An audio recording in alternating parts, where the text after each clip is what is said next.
ادھر سے مسلمان اشارہ ملتے ہی مسیلمہ کے لشکر کی طرف چل پڑے۔ مسیلمہ نے اپنے لشکر کو پھر حملہ روکنے کی ترتیب میں کر لیا تھا۔ جب مجاہدین اسلام کا لشکر مقابلے میں پہنچا تو انصار سے ایک سردار ثابت بن قیس گھوڑے کو ایڑ لگا کر لشکر کے سامنے آ گئے۔ اے اہل مدینہ، انہوں نے بلند آواز سے کہا، تم ایک شرمناک مظاہرہ کر چکے ہو۔ ثابت بن قیس نے دشمن کی طرف اشارہ کر کے کہا، اے میرے اللہ، جس کسی کی یہ لوگ عبادت کرتے ہیں میں اس پر لعنت بھیجتا ہوں۔ انہوں نے مجاہدین کی طرف منہ کر کے کہا، اے اللہ، جو بری مثال میرے اس لشکر نے قائم کی ہے میں اس پر بھی لعنت بھیجتا ہوں۔ اتنا کہہ کر ثابت بن قیس رضی اللہ عنہ نے نیام سے تلوار کھینچی اور گھوڑے کا رخ دشمن کی طرف کر کے ایڑ لگا دی۔ ان کے آخری الفاظ یہ تھے، دیکھو میری تلوار دشمن کو مزہ چکھائے گی اور تمہیں ہمت اور استقلال کا نمونہ دکھائے گی۔ ثابت رضی اللہ عنہ بن قیس نے گھوڑے کو ایڑ لگائی اور خالد رضی اللہ عنہ نے حملے کا حکم دے دیا۔ مورخ لکھتے ہیں کہ ثابت بن قیس رضی اللہ عنہ کی تلوار ایسی شدت اور ایسی مہارت سے چل رہی تھی کہ جو ان کے سامنے آیا وہ پھر اپنے پاؤں پر کھڑا نظر نہ آیا۔ ان کے جسم کا شاید ہی کوئی حصہ رہ گیا ہو جہاں دشمن کی تلوار، برچھی یا انی نہ لگی ہو۔ دشمن کی صفوں کے دور اندر جا کر ثابت بن قیس گرے اور شہید ہو گئے۔ اپنے لشکر کے لیے وہ واقعی ہمت اور استقلال کا بے مثال نمونہ پیش کر گئے۔ محمد حسین ہیکل نے بعض مورخوں کے حوالے دے کر لکھا ہے کہ خالد رضی اللہ عنہ کے لشکر نے قسمیں کھا لی تھیں کہ اب ان کی لاشیں ہی اٹھائی جائیں گی، وہ زندہ نہیں نکلیں گے۔ ایک مورخ نے لکھا ہے کہ انہوں نے قسم کھائی کہ ہاتھ میں ہتھیار نہ رہا، ترکش میں تیر نہ رہا تو دانتوں سے لڑیں گے۔ خالد رضی اللہ عنہ نے یہ مثال قائم کی کہ چند ایک جانباز چن کر اپنے ساتھ اس عزم سے کر لیے کہ جہاں لڑائی زیادہ خطرناک ہوگی وہاں ان جانبازوں کے ساتھ جا کودیں گے۔ انہوں نے اپنے جانبازوں سے کہا، تم سب میرے پیچھے رہنا۔ آگے وہ خود رہنا چاہتے تھے۔ دوبارہ لڑائی شروع ہوئی تو نئی مصیبت آن پڑی۔ آندھی آ گئی جس کا رخ مجاہدین اسلام کی طرف تھا۔ کچھ مورخ لکھتے ہیں کہ یہ صحرائی آندھی نہیں تھی بلکہ تیز ہوا تھی۔ میدان جنگ میں گھوڑوں اور پیادوں کی اڑتی ہوئی گرد زمین سے اٹھتے بادلوں کی مانند تھی۔ تیز و تند ہوا کا رخ مجاہدین کی طرف تھا، اس لیے مٹی اور ریت مسلمانوں کی آنکھوں میں پڑتی تھی۔ بدر میں کفار کے ساتھ ایسا ہی ہوا تھا۔ ہوا تیز ہوتی جا رہی تھی۔ کچھ مجاہدین نے زید رضی اللہ عنہ بن خطاب سے پوچھا کہ ایسی آندھی میں وہ کیا کریں؟ خدا کی قسم، زید رضی اللہ عنہ بن خطاب نے گرجدار آواز میں کہا، میں اپنے اللہ سے دعا کرتا ہوں کہ مجھے دشمن کو شکست دینے تک زندہ رکھے۔ اے اہل مکہ و مدینہ، آندھی سے مت ڈرو، سروں کو ذرا جھکا کر رکھو، اس طرح ریت اور مٹی تمہاری آنکھوں میں نہیں پڑے گی۔ پیچھے نہ ہٹ جانا، ہمت سے کام لو، استقلال کو ہاتھ سے نہ جانے دو، آندھی اور طوفان تمہارا کچھ نہیں بگاڑ سکتے۔ زید رضی اللہ عنہ بن خطاب سالار تھے۔ انہوں نے مجاہدین کے لیے یہ مثال قائم کی کہ تلوار لہراتے ہوئے دشمن پر ٹوٹ پڑے۔ ان کے دستے ان کے پیچھے گئے۔ زید رضی اللہ عنہ بن خطاب تلوار چلاتے ہوئے دور تک نکل گئے اور شہید ہو گئے۔ ایک اور سالار ابو حذیفہ رضی اللہ عنہ نے بھی یہی مثال قائم کی۔ وہ یہ نعرہ لگا کر دشمن پر ٹوٹ پڑے، اے اہل قرآن، اپنے اعمال سے قرآن حکیم کی ناموس کو بچاؤ۔ وہ بھی مقابلے میں آنے والے ہر مرتد کو کاٹتے گئے، زخم کھاتے گئے اور شہید ہو گئے۔ ان سالاروں نے جانیں دے کر مجاہدین کے عزم میں جان ڈال دی اور وہ آسمانی بجلیوں کی طرح دشمن پر ٹوٹ پڑنے لگے۔ اس کے باوجود مسیلمہ کا لشکر قائم و دائم تھا۔ خالد رضی اللہ عنہ نے میدان جنگ کا جائزہ لیا۔ یہ ایسی جنگ تھی کہ جس میں چالیں چلنے کی ذرا سی بھی گنجائش نہیں تھی۔ یہ آمنے سامنے کی ٹکر تھی، اس میں صرف ذاتی شجاعت ہی کام آ سکتی تھی۔ خالد رضی اللہ عنہ نے میدان جنگ کا جائزہ لیتے ہوئے دیکھا کہ مسیلمہ کے محافظ اس کی حفاظت کے لیے جانیں قربان کر رہے ہیں۔ خالد رضی اللہ عنہ کو فتح کا ایک یہی طریقہ نظر آیا کہ مسیلمہ کو مار دیا جائے۔ یہ کام اتنا سہل نہیں تھا جتنی آسانی سے دماغ میں آیا تھا، لیکن خالد رضی اللہ عنہ ناممکن کو ممکن کر دکھانے کے لیے اس طرح مسیلمہ کی طرف بڑھے کہ ان کے جانبازوں نے ان کے گرد گھیرا ڈال رکھا تھا۔ جب قریب گئے تو مسیلمہ کے محافظوں نے ان پر حملہ بول دیا۔ خالد رضی اللہ عنہ کے قریب جو آیا وہ زندہ نہ رہا، مگر مسیلمہ تک پہنچنا ممکن نظر نہیں آتا تھا۔ خالد رضی اللہ عنہ کے جانبازوں نے اپنی ترتیب بکھرنے نہ دی۔ ایک موزوں موقع دیکھ کر خالد رضی اللہ عنہ نے اپنے جانبازوں کو مل کر حلہ بولنے کا حکم دے دیا۔ خالد رضی اللہ عنہ خود بھی حلے میں شریک ہو گئے۔ کچھ محافظ پہلے ہی مر چکے تھے یا زخمی ہو کر تڑپ رہے تھے۔ خالد رضی اللہ عنہ کے جانبازوں کا حلہ اتنا شدید تھا کہ مسیلمہ کے محافظ بوکھلا گئے۔ میدان جنگ کی صورتحال یہ ہو گئی تھی کہ مجاہدین جو فتح یا موت کی قسمیں کھا چکے تھے وہ مرتدین پر ایک خوف بن کر چھا رہے تھے۔ مسیلمہ کو اپنی حفاظت کے لیے کوئی اور محافظ نہیں مل سکتا تھا۔ مسلمانوں کے نعروں کے ساتھ آندھی کی چیخیں میدان جنگ کی ہولناکی میں اضافہ کر رہی تھیں۔ مسیلمہ کے بچے کچھ محافظ گھبرانے لگے۔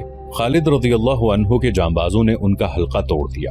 یا نبی، کسی محافظ نے کہا، اپنا معجزہ دکھا، اپنا وعدہ پورا کر ہمارے نبی۔ ایک اور محافظ نے کہا، تیرا وعدہ فتح کا تھا۔ مسیلمہ نے موت کو اپنی طرف تیزی سے بڑھتے دیکھا تو اس نے بلند آواز سے اپنے محافظوں سے کہا، اپنے حسب و نسب اور اپنی ناموس کی خاطر لڑو، اور وہ بھاگ اٹھا۔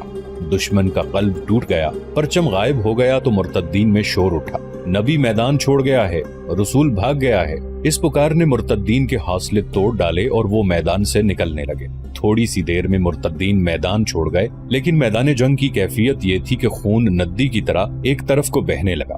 جہاں یہ مارکا لڑا گیا وہ تنگ سی گھاٹی تھی، اس کا کوئی نام نہ تھا۔ اس مارکے نے اسے ایک نام دے دیا، یہ تھا شعیب الدم، جس کے معنی ہے خونی گھاٹی۔ دونوں لشکروں کا جانی نقصان اتنا زیادہ ہوا کہ میدان میں لاشوں کے اوپر لاشیں پڑی تھی۔ زخمی تو ہزاروں کی تعداد میں تھے۔ مسیلمہ کے لشکر کا جانی نقصان اس کی تعداد کی زیادتی کی وجہ سے تھا۔ مسلمانوں کا جانی نقصان بھی کچھ کم نہ تھا۔ کئی زخمی گھوڑے بے لگام ہو کر لاشوں اور زخمیوں کو روند رہے تھے۔ انہوں نے کئی اچھے بھلے آدمیوں کو کچل ڈالا۔ مسیلمہ کا لشکر جب بددل ہو کر بھاگا تو مجاہدین ان کے تعاقب میں گئے۔ مسیلمہ کا ایک سالار محکم بن طفیل اپنے لشکر کو پکار رہا تھا، بنو حنیفہ، باغ کے اندر چلے جاؤ۔ انہیں اب باغ میں ہی پناہ مل سکتی تھی۔ اس باغ کا نام حدیقۃ الرحمن تھا، جو وسیع و عریض تھا۔ اس کے گرد دیوار تھی۔ مسیلمہ اس باغ میں چلا گیا۔ باغ میدان جنگ کے بالکل قریب تھا۔ مسیلمہ کے لشکر کے بچے کچھ آدمی بھی اس میدان میں داخل ہو گئے۔ جب مجاہدین باغ کے قریب پہنچے تو باغ کے دروازے بند ہو چکے تھے۔ مورخین کے مطابق باغ میں پناہ لینے والے مرتدین کی تعداد 7,000 تھی۔ خالد رضی اللہ عنہ گھوڑا دوڑاتے باغ کے ارد گرد گھوم گئے۔ انہیں اندر جانے کا کوئی رستہ نظر نہ آیا۔ اندر جانا ضروری تھا، مسیلمہ کو قتل کرنا تھا کہ یہ فتنہ ہمیشہ کے لیے ختم ہو جائے۔ اللہ کے ایک مجاہد براء رضی اللہ عنہ بن مالک آگے بڑھے اور بولے، مجھے اٹھا کے دیوار کے اندر پھینک دو، خدا کی قسم دروازہ کھول دوں گا۔ براء رضی اللہ عنہ بن مالک صحابہ کرام رضی اللہ عنہم میں خصوصی درجہ رکھتے تھے۔ کسی نے بھی یہ گوارا نہ کیا کہ انہیں باغ کے اندر پھینک دیا جائے، لیکن انہوں نے اتنا زیادہ اصرار کیا کہ 2-3 مجاہدین نے انہیں اپنے کندھوں پر کھڑا کر دیا اور وہ دیوار پر جا کر باغ میں کود گئے۔ باغ میں دشمن کے 7,000 آدمی تھے اور براء رضی اللہ عنہ اکیلے۔ 7,000 کفار میں ایک مسلمان کا کود جانا ایسے ہی تھا جیسے کوئی آتش فشاں پہاڑ کے دہانے کے اندر کود گیا ہو۔ براء رضی اللہ عنہ بن مالک سراپا عشق تھے جو آتش نمرود میں کود گئے تھے۔ انہوں نے باغ کا دروازہ اندر سے کھولنے کا بے حد خطرناک کام کسی کے حکم کے بغیر اپنے ذمہ لیا تھا۔ انہوں نے دروازے کے قریب سے دیوار پھاندی تھی۔ 7,000 بنو حنیفہ جو باغ کے اندر چلے گئے تھے اور جنہوں نے دروازہ بند کر لیا تھا، ابھی افراتفری کے عالم میں تھے۔ انہیں معلوم تھا کہ مسلمان ان کے تعاقب میں آ گئے ہیں اور انہوں نے باغ کو محاصرے میں لے لیا ہے، لیکن وہ یہ سوچ بھی نہیں سکتے تھے کہ کوئی مسلمان اکیلا دیوار پھاند کر اندر آنے کی جرت کر سکتا ہے۔ وہ کون ہے؟ کسی نے بڑی بلند آواز میں کہا۔ وہ دروازہ کھول رہا ہے، کاٹ دو اسے۔ کوئی مرتد للکارا۔ گردن مار دو، ایک اور للکارا۔ پکڑ لو، مار ڈالو، ایک شور اٹھا۔ بے شمار مرتد تلواریں اور برچیاں تانے براء رضی اللہ عنہ بن مالک کی طرف دوڑے۔ براء رضی اللہ عنہ ابھی دروازہ کھول نہیں سکے تھے۔ انہوں نے تلوار نکالی اور بنو حنیفہ کا جو آدمی سب سے پہلے ان تک پہنچا تھا اسے براء رضی اللہ عنہ کی تلوار کے بھرپور وار نے وہیں روک دیا۔ وہ لڑکھڑاتا ہوا پیچھے ہٹا۔ براء رضی اللہ عنہ نے ایک بار پھر دروازہ کھولنے کی کوشش کی۔ وہ بر وقت پیچھے کو گھومے۔ بیک وقت 2 آدمیوں نے ان پر برچھیوں کے وار کیے تھے۔ براء رضی اللہ عنہ پھرتی سے ایک طرف ہو گئے۔ دونوں برچھیوں کی انیاں جو براء رضی اللہ عنہ کے جسم میں اترنے کے لیے آئی تھیں دروازے میں اتر گئیں۔ براء رضی اللہ عنہ نے بڑی تیزی سے تلوار چلائی اور دونوں آدمیوں کو اس وقت گھائل کر دیا جب وہ دروازے میں سے برچیاں نکال رہے تھے۔ کئی مرتد براء رضی اللہ عنہ بن مالک پر مل کر حملہ کرتے تھے اور براء رضی اللہ عنہ دروازے کے ساتھ پیٹھ لگائے بڑی تیزی سے تلوار چلا رہے تھے۔ ان کی زبان سے 2 ہی نعرے گرجتے تھے، اللہ اکبر محمد الرسول اللہ۔ وہ وار روکتے، وار کرتے اور دروازہ کھولنے کی کوشش کرتے تھے۔ تاریخ میں لکھا ہے کہ براء رضی اللہ عنہ بن مالک نے بنو حنیفہ کے بہت سے آدمیوں کو ہلاک اور زخمی کر دیا اور دروازہ کھول دیا۔ بعض مورخوں نے لکھا ہے کہ براء رضی اللہ عنہ بن مالک کے پیچھے چند اور مسلمان دیوار پھاند کر اندر چلے گئے تھے، جنہوں نے تیروں سے مرتدین کو دور رکھا اور براء بن مالک رضی اللہ عنہ نے دروازہ کھول دیا۔ اس پر تمام مورخ متفق ہیں کہ سب سے پہلے براء رضی اللہ عنہ بن مالک دیوار پھاند کر اندر گئے تھے۔ دروازہ کھلتے ہی مسلمان اس طرح دروازے میں سے اندر جانے لگے جیسے نہر کا کنارہ کہیں سے ٹوٹ گیا ہو۔ بہت سے مسلمان خالد رضی اللہ عنہ کے کہنے پر دیوار پر چڑھ گئے. یہ سب تیر انداز تھے. انہوں نے بنو حنیفہ پر تیروں کا می برسا دیا. مسلمان جو اندر چلے گئے تھے وہ بنو حنیفہ پر قہر کی مانند ٹوٹے. مرتدین کا قتل عام ہونے لگا. ان کے بھاگ نکلنے کے راستے مسدود ہو چکے تھے. وہ اب زندہ رہنے کے لیے لڑ رہے تھے. ان کا نبی خواہ جھوٹا ہی تھا ان کے ساتھ تھا. اس کی للکار سنائی دے رہی تھی اور وہ بڑی بے جگری سے لڑ رہے تھے. مرتدین کی تعداد بہت زیادہ تھی جو بڑی تیزی سے کم ہوتی جا رہی تھی. باغ خون سے سیراب ہو رہا تھا. خالد رضی اللہ عنہ کے ذہن میں یہی ایک ارادہ تھا کہ مسیلمہ کو قتل کیا جائے ورنہ لڑائی ختم نہیں ہوگی. لیکن مسیلمہ کہیں نظر نہیں آ رہا تھا. مسیلمہ کذاب خالد رضی اللہ عنہ کو تو نظر نہیں آ رہا تھا. ایک اور انسان تھا جس کی عقابی نگاہوں نے مسیلمہ کو دیکھ لیا تھا. وہ حبشی غلام وحشی رضی اللہ عنہ بن حرب تھے. برچھی نشانے پر پھینکنے میں وحشی کا مقابلہ کرنے والا کوئی نہ تھا. انہوں نے ایک بار اپنی برچھی کا کمال سب کو دکھایا تھا. ایک رقاصہ کے سر پر ایک کڑا جو کانچ کے اوسط سائز کا تھا اس کے بالوں کے ساتھ اس طرح باندھ دیا گیا تھا کہ کڑا اس کے سر پر کھڑا تھا. وہ ناچنے لگی اور وحشی برچھی لے کر چند قدم دور کھڑا ہو گیا. اس نے برچھی ہاتھ میں اٹھا کر تولی. رقاصہ رقص کر رہی تھی. جو ہی رقاصہ موضوع زاویے پر آئی وحشی نے تاک کر برچھی پھینکی. برچھی رقاصہ کے سر پر کھڑے کڑے میں سے گزر گئی. جنگ احد میں وحشی بن حرب نے رسول کریم صلی اللہ علیہ وآلہ وسلم کے چچا حمزہ رضی اللہ عنہ بن عبد المطلب کو اسی طرح برچھی پھینک کر شہید کیا اور ابو سفیان کی بیوی ہند سے انعام وصول کیا تھا. اس وقت وحشی مسلمان نہیں ہوا تھا. فتح مکہ کے بعد وحشی نے اسلام قبول کر لیا تھا. اب مسیلمہ کذاب کے خلاف جنگ میں وحشی رضی اللہ عنہ مسلمانوں کے لشکر میں تھے. باغ کے خونریز معرکے میں انہوں نے مسیلمہ کو دیکھ لیا تھا. انہوں نے خالد رضی اللہ عنہ کی زبان سے سن لیا تھا کہ مسیلمہ کو ختم کیے بغیر لڑائی ختم نہیں ہوگی. وحشی رضی اللہ عنہ مسیلمہ کی تلاش میں دشمن کی تلواروں اور برچھیوں اور اپنے ساتھیوں کے تیروں سے بچتے، لاشوں اور تڑپتے ہوئے زخمیوں سے ٹھوکریں کھاتے سارے باغ میں گھوم گئے اور انہیں مسیلمہ نظر آ گیا. مسیلمہ اپنے محافظوں کے نرغے میں تھا جو اس قدر جانبازی کا مظاہرہ کر رہے تھے کہ کسی مسلمان کو قریب نہیں آنے دیتے تھے. وحشی کو قریب جانے کی ضرورت نہیں تھی. مسلمان مسیلمہ کے محافظوں کے ساتھ لڑ رہے تھے اور ان کے ارد گرد وحشی رضی اللہ عنہ گھوم رہے تھے کہ مسیلمہ پر برچھی پھینکنے کا موزوں موقع اور صحیح زاویہ مل جائے. انہیں ایک موقع مل گیا لیکن ان کے راستے میں ایک خاتون ام عمارہ رضی اللہ عنہا آ گئیں. وہ بھی مسیلمہ تک پہنچنے کی سعی کر رہی تھیں. وہ اپنے بیٹے کے ساتھ تھی. وہ مسیلمہ کے محافظوں کا حصار توڑنے کے لیے آگے بڑھی تو ایک مرتد کی تلوار نے انہیں روک لیا.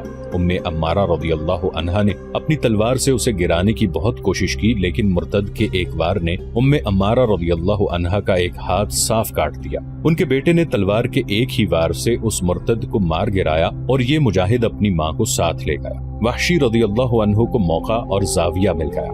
انہوں نے برچھی کو ہاتھ میں تولا اور تاک کر پوری طاقت سے برچھی مسیلمہ پر پھینکی. برچھی مسیلمہ کے پیٹ میں اتر گئی. اس کے ہاتھوں نے برچھی کو پکڑ لیا لیکن برچھی اپنا کام کر چکی تھی. مسیلمہ کے ہاتھوں میں برچھی کو پیٹ سے نکالنے کی سکت نہیں تھی. مسیلمہ گرا، اسے مرنا ہی تھا لیکن ابو دجانہ رضی اللہ عنہ نے اسے تڑپ تڑپ کر مرنے کی اذیت سے اس طرح بچا لیا کہ اس کا سر تلوار کے ایک زوردار وار سے اس کے دھڑ سے الگ کر دیا. ابو دجانہ رضی اللہ عنہ مسیلمہ کی سر کٹی لاش ابھی دیکھ ہی رہے تھے کہ مسیلمہ کے ایک محافظ نے پیچھے سے اتنا سخت وار کیا کہ ابو دجانہ رضی اللہ عنہ گرے، پھر اٹھ نہ سکے اور شہید ہو گئے. بنو حنیفہ، ایک مرتد گلا پھاڑ کر چلایا، ہمارے نبی کو ایک سیاہ فام حبشی نے مار ڈالا ہے. مشہور مورخ ابن حشام نے لکھا ہے کہ باغ کے اندر مارکے کی خونریزی میں یہ آوازیں سنائی دینے لگی: نبی مارا گیا، مسیلمہ قتل ہو گیا ہے. مسیلمہ کذاب کے قتل کا صحرا بلا شک و شبہ وحشی رضی اللہ عنہ بن حرب کے سر ہے.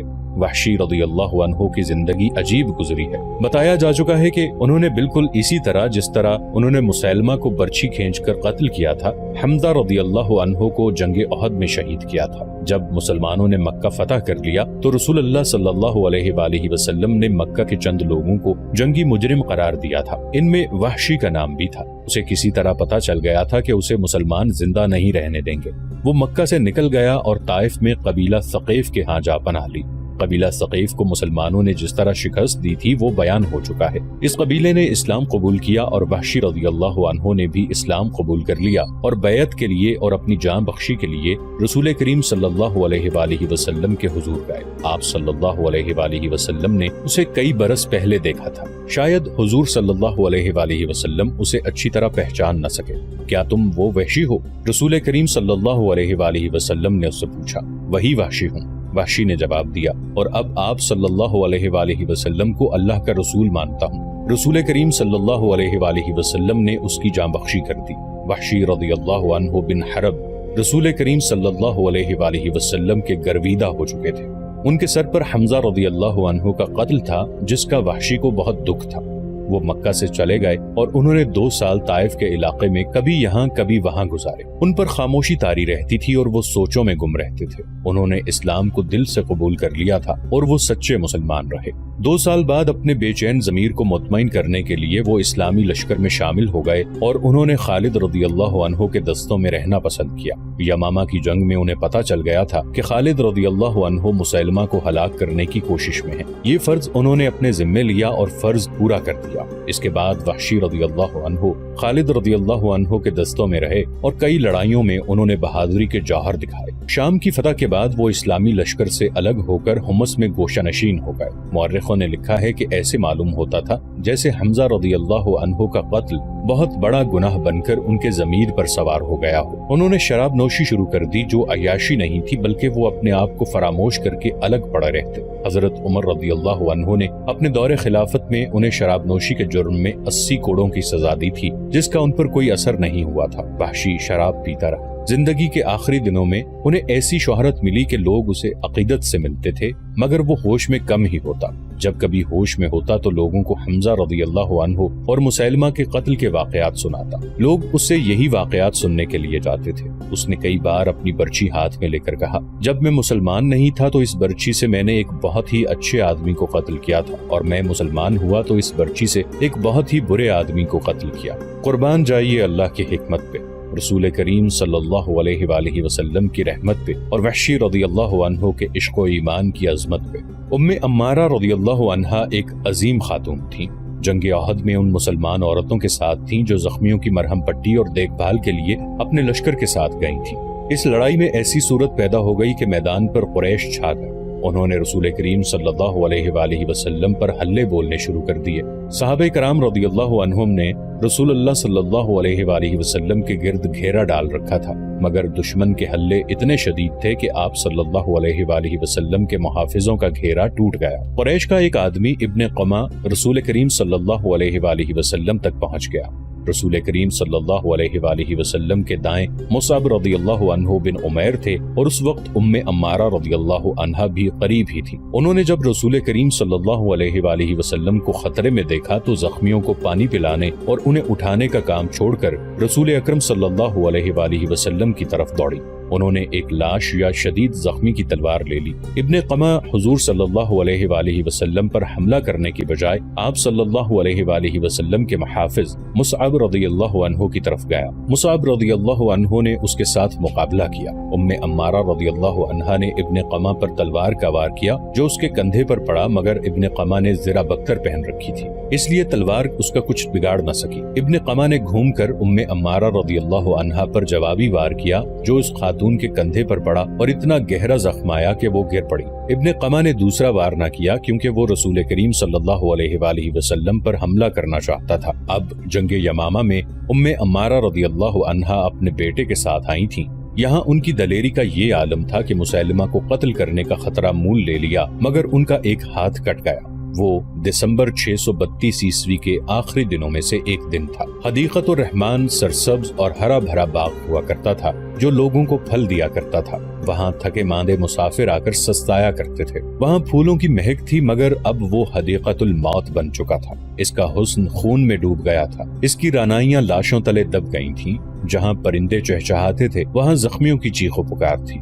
زخمی گھوڑے بے لگام بھاگ دوڑ رہے تھے۔ ان کے ٹاپ یوں سنائی دے رہے تھے جیسے موت بے ہنگم قہقہے لگا رہی ہو۔ جب شور اٹھا کہ مسیلمہ مارا گیا ہے تو مرتدین نکل بھاگنے کا راستہ دیکھنے لگے۔ وہ تو پہلے ہی بھاگے ہوئے اس باغ میں آئے تھے، ان پر پہلے ہی مسلمان دہشت بن کر طاری ہو چکے تھے۔ باغ میں وہ ہزاروں کی تعداد میں مارے گئے تھے۔ وہ ایسی جنگ لڑ رہے تھے جو وہ پہلے ہی ہار چکے تھے۔ اب ان کے کانوں میں یہ صدائیں پڑیں کہ ان کا نبی مارا گیا ہے تو ان کی رہی سہی سکت بھی ختم ہو گئی۔ ان میں جو ابھی تک لڑ رہے تھے وہ باغ سے نکل بھاگنے کی کوشش تھی۔ شکست ان کے ذہنوں پر مسلط ہو چکی تھی۔ وہاں سے کچھ دور مسلمانوں کی لوٹی ہوئی تباہ حال خیمہ گاہ میں صرف ایک خیمہ صحیح سلامت کھڑا تھا۔ یہ خالد رضی اللہ عنہ کا خیمہ تھا۔ بنو حنیفہ باقی تمام خیمے پھاڑ کر پرزے پرزے کر گئے تھے۔